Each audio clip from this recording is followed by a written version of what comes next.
बैठली सिंगार करे तले परल ध्यान लागल भैरवैया के फिकीरवा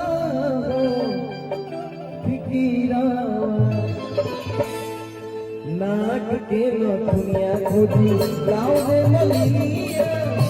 भट गंगा नाक के नथुनिया खोजी गाँव में मलिनिया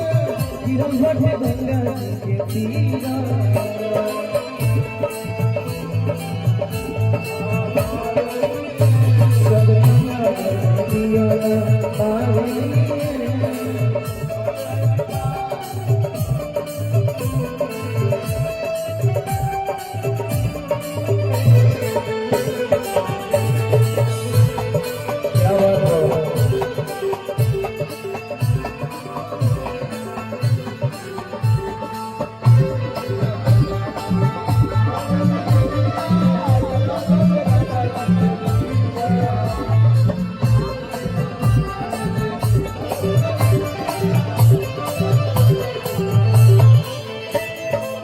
मने मने मैया रात बड़ी हो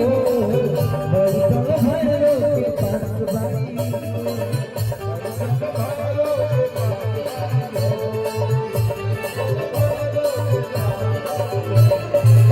मने मने मैया रात बड़ी हो बैठल भैरव के पास बाई